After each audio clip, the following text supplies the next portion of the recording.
Olá, eu sou o professor Felipe Moraes, professor de redação. No programa de hoje, nós vamos falar sobre a estrutura do texto dissertativo argumentativo. Está começando o Cai no Vestibular.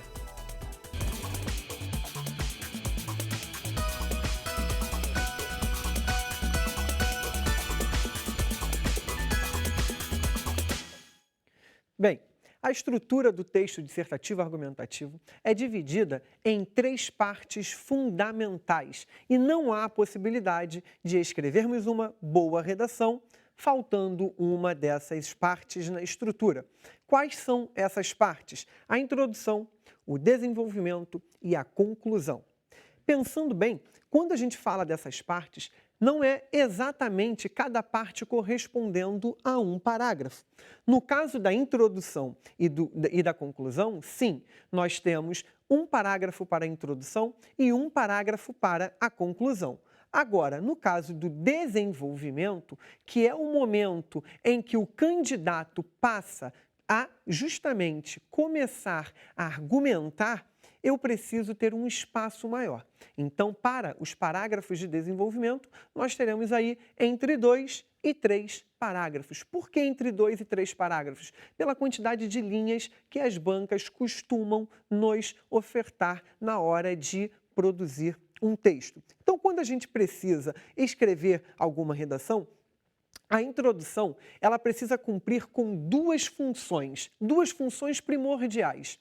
Uma, ela precisa mostrar para a banca que o leitor entendeu, que o candidato entendeu a proposta da redação. Segunda função, que é primordial, essa introdução precisa mostrar para a banca qual é o ponto de vista daquele candidato, qual é o ponto de vista que será defendido. E como fazer isso? Bem, aqui nós listamos esses tópicos. O primeiro deles é a contextualização do tema. É muito comum que, na hora de começar a redação, o candidato comece falando do tema em si, nunca comece pelo tema em si.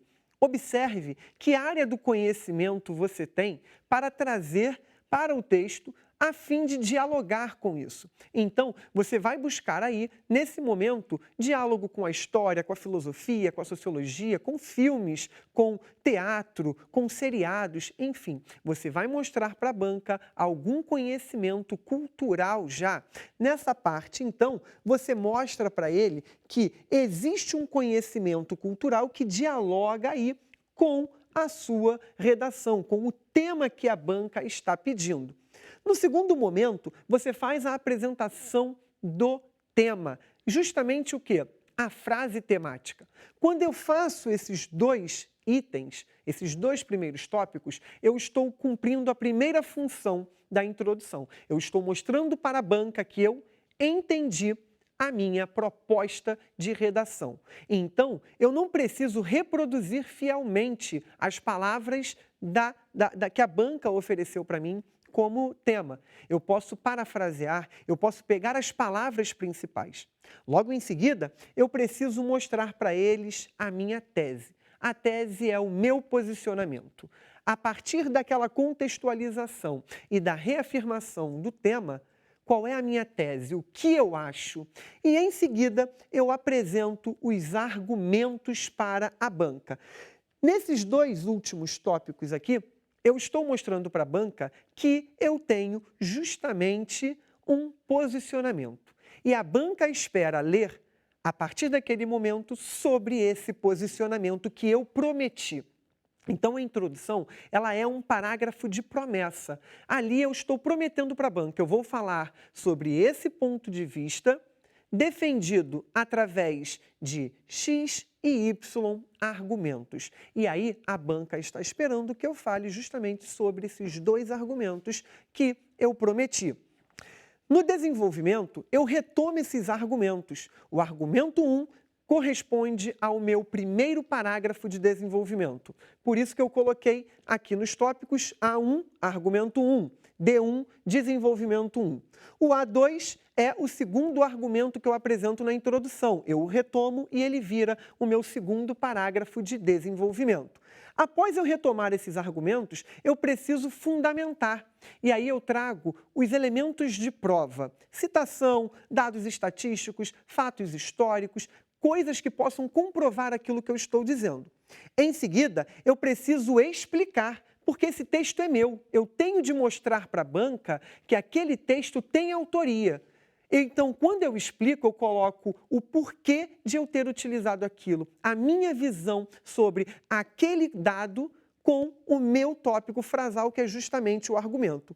Por último, eu apresento um desfecho para esse parágrafo, que é justamente uma consequência da problematização que eu fui fazendo ao longo do parágrafo.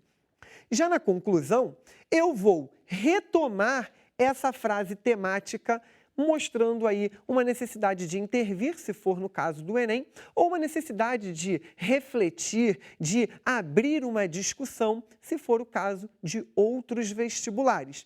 Em seguida, você pode apresentar essa proposta de intervenção e, consequentemente, nessa proposta de intervenção, você vai dando os elementos necessários a gente, que é justamente quem deve realizar a proposta, a ação, que é a proposta que você está apresentando para aquela banca no momento, o meio ou o modo, a maneira como essa ação vai ser feita, a finalidade, que é o objetivo de se usar essa ação, e o detalhe.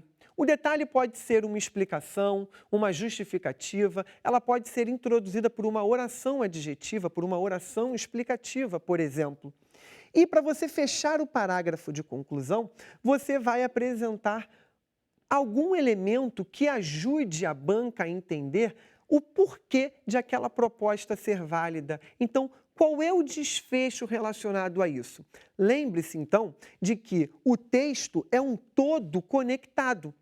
Quando eu apresento lá na introdução para a minha banca que eu tenho um argumento 1 e ele vai virar o meu desenvolvimento 1, um argumento 2 e ele vai virar o meu desenvolvimento 2, e talvez um argumento 3, porque eu não sou obrigado a ter 3 argumentos, e ele vai virar o meu terceiro parágrafo de desenvolvimento, eu preciso seguir essa ordem porque eu estou garantindo no meu texto a progressão textual. A progressão textual nada mais é do que garantir que os elementos sejam apresentados exatamente na ordem em que eu propus na minha introdução. Ou seja, a introdução serve como um parágrafo de promessa. Você está prometendo para o leitor que, no parágrafo de desenvolvimento 1, ele vai se deparar com um determinado assunto relacionado à sua tese, que dialoga, que é um posicionamento, obviamente, sobre o tema. No parágrafo de desenvolvimento 2, ele vai encontrar um assunto que sustenta a tese relacionada ao tema, então, que seria justamente o seu segundo parágrafo de desenvolvimento. E no parágrafo de desenvolvimento 3, ele retoma, talvez, caso você tenha, o seu terceiro argumento.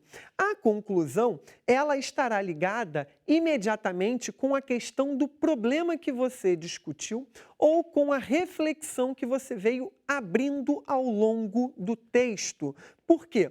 Porque a conclusão é justamente o momento de você finalizar as ideias e, ao mesmo tempo, de mostrar para a banca, mais uma vez, que você entendeu a proposta de redação, a proposta temática. É por isso que já na primeira frase, no primeiro período do seu parágrafo de conclusão, você vai reafirmar o tema. E aí, quando você reafirma o tema, nesse caso, você, mais uma vez, não deve reproduzir fielmente a frase que a banca está dando. Você pode parafrasear, que é falar as mesmas coisas com outras palavras. Nesse caso aqui, então, você vai apresentar para a banca um desfecho de tudo aquilo que você veio discutindo ao longo do texto. E, ao mesmo tempo, pensando em quê? Que todas essas informações estão amarradas. Então, lembre-se que, quando a gente fala de texto,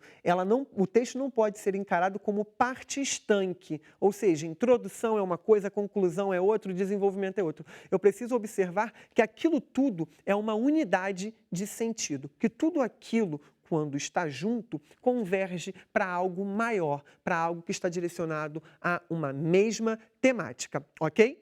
Dessa maneira, você vai garantir que o seu leitor não enxergue partes estanques e não enxergue aquilo dali como algo que foi sendo montado aleatoriamente, e sim como toda uma tessitura significativa. Então, eu aguardo vocês comigo em outros programas. O Cai no Vestibular vai ficando por aqui. Até a próxima!